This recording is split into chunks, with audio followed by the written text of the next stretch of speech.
السلام علیکم دوستو، کیسے ہو؟ امید کرتا ہوں آپ سب خیریت سے ہوں گے۔ دوستو اس ویڈیو میں آپ کو بتائیں گے اصحاب کہف کا ذکر۔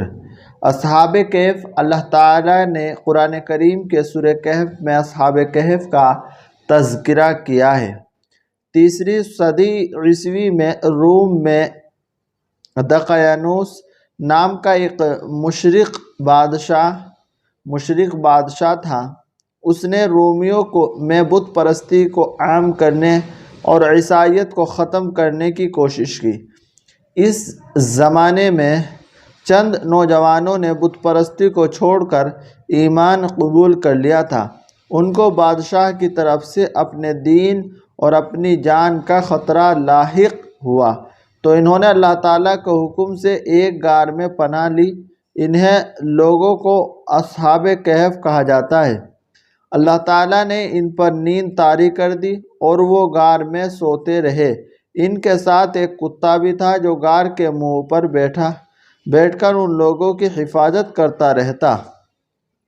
پھر اللہ تعالیٰ نے 300-900 سال کے بعد انہیں اپنی قدرت سے جگایا۔ ان میں سے ایک شخص اپنے زمانے کے پرانے سکے لے کر کھانا خریدنے کے لیے شہر میں آیا تو لوگوں کو ان نوجوانوں کا علم ہوا۔ اب ملک کی حالات بدل چکے تھے اور اس وقت بادشاہ ایمان والا تھا، مگر اس زمانے میں ایک پادری نے قیامت کے روز مردوں کو زندہ ہونے کا انکار کر دیا تھا اور لوگ فتنے میں پڑ رہے تھے۔ اتنے پرانے زمانے کے لوگوں کے واپس آنے پر ہر ایک کو قیامت کے دن دوبارہ زندہ ہونے کا یقین ہو گیا اور پادری کی بات جھوٹی ثابت ہوئی۔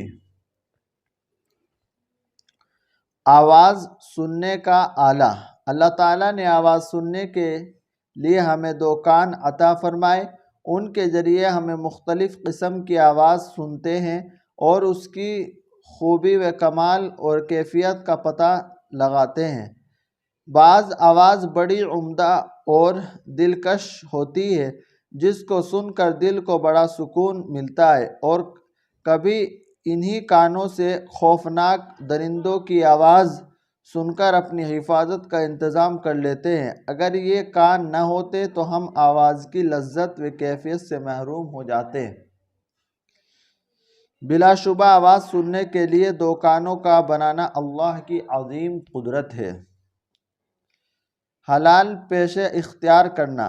رسول اللہ صلی اللہ علیہ وسلم نے فرمایا، اللہ کے حقوق و فرائض ادا کرنے کے بعد حلال روزی حاصل کرنا بھی فرض ہے۔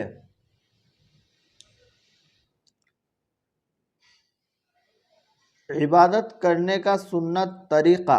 رسول اللہ صلی اللہ علیہ وسلم نے فرمایا، مریض کے مکمل عیادت کرنے کا سنت طریقہ۔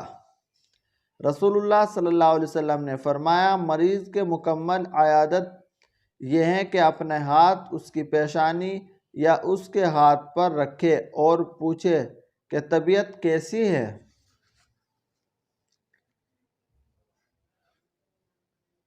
چھوٹ جانے والی وظیفے کے بعد میں ادا کرنا۔ رسول اللہ صلی اللہ علیہ وسلم نے فرمایا، جو شخص اپنے رات کا وظیفہ یا اس کا کچھ حصہ ادا کیے بغیر سو گیا اور اسے فجر اور ظہر کے درمیان پڑھ لیا تو اس کے لیے لکھا جائے گا کہ اس نے یہ وظیفہ رات ہی کو پڑھا ہے۔ چغلی کرنا۔ رسول اللہ صلی اللہ علیہ وسلم نے فرمایا، اللہ کے بندوں میں سب سے بدتر وہ لوگ ہیں جو چغلیاں کرتے ہیں اور اس کے دوستوں میں جدائی ڈالتے ہیں۔ دنیا کی زیب و زینت۔ رسول اللہ صلی اللہ علیہ وسلم نے فرمایا، مجھے تم لوگوں کے بارے میں جس چیز کا سب سے زیادہ ڈر ہے وہ دنیا کا بناؤ سنگار ہے جو تم پر کھول دیا جائے گا۔ منافق اور کافر کا ٹھکانہ جہنم ہے۔